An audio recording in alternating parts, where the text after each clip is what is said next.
Hello friends, welcome to Disha's tasty kitchen. आज आपण बनवणार आहोत मिक्स फ्रूट डेझर्ट।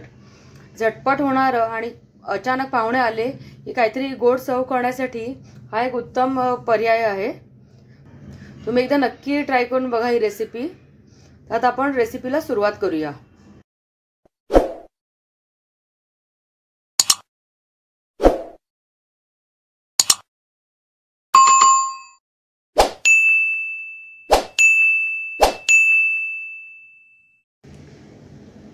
सुरुवातीला मी ते एका बाउल मध्ये 2 चमचे मिल्क पावडर घेतलेली आहे।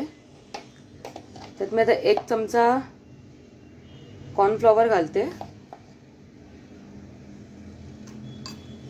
थोडंसं मिक्स करूया आणि आता आपल्याला दूध घालायचं आहे। दूध सध्या नॉर्मल टेम्परेचर मधलंच आहे, उकळवून थंड केलेलं। त्यात हे व्यवस्थित मिक्स करून घेऊया। याच्या गुठळ्या राहता कामा नये याची काळजी घ्यावी लागेल आपल्याला। मिश्रण व्यवस्थित रेडी आहे, तुम्ही बघू शकता एकही गुठळी नाहीये। मी साइड बाय साइड इथे पॅन तापत ठेवलेला गॅसवर, त्यात मी आता हे मिश्रण ओतून घेते।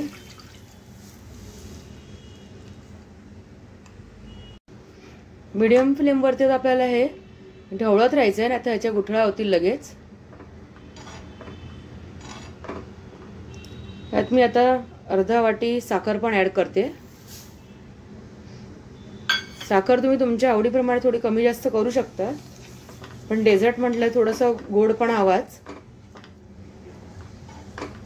आता हे सतत ढवळत मी पूर्ण साखर विरघळवून घेणार आहे आणि मिश्रण पण थोडं आपल्याला घट्ट करून घ्यायचंय।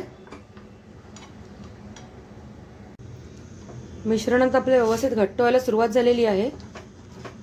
ह्या स्टेजला मी एक छोटा चमचा वेलची पावडर घालते, चिमूटभर केशर आणि 2-3 थेंब व्हॅनिला एसेन्स। आता आपण मिक्स करूया आणि मी आता गॅस पण बंद करून घेते। फक्त यातील जो कॉर्नफ्लॉवर आहे तो फक्त शिजला गेला पाहिजे। याचं नॉर्मल टेम्परेचरला आलेलं आहे। आता आपण फळं मिक्स करायचे आहेत। इथे मी पायनॅपलच्या फोडी करून घेतलेल्या आहेत, चिकूच्या फोडी करून घेतलेल्या आहेत, त्याचबरोबर केळं आणि डाळिंबाचे दाणे घेतलेले आहेत। तुम्हाला आवडतात ती तुम्ही आणखीन फळं ॲड करू शकता, तुम्हाला हवी ती। आता मी सुरुवातीला पायनॅपलच्या फोडी घालून घेते, त्याचबरोबर चिकू पण घालते।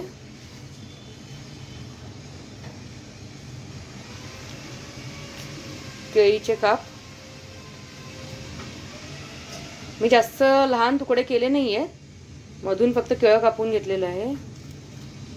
त्याचबरोबर डाळिंबाचे दाणे,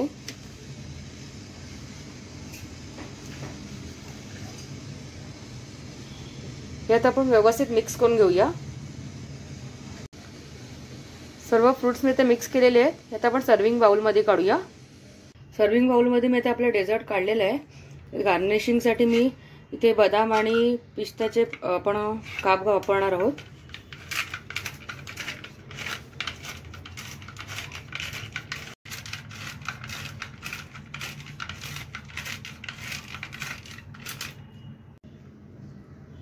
थोडे वरून मी डाळिंबाचे दाणे घालते, ज्याने खूप सुरेख रंग येतो। आपलं डेझर्ट आता खाण्यासाठी रेडी आहे, पण त्याआधी आपण हे 1 तासभर फ्रीज मध्ये ठेवायचं आहे। थंड अजून छान लागेल। तुम्ही नक्की ट्राय करून बघा। तुम्हाला कसा वाटला आजचा व्हिडिओ? आवडला असेल तर लाईक करा, शेअर करा, चॅनलला सबस्क्राइब करा आणि बेल बटनला क्लिक करा। थँक्यू।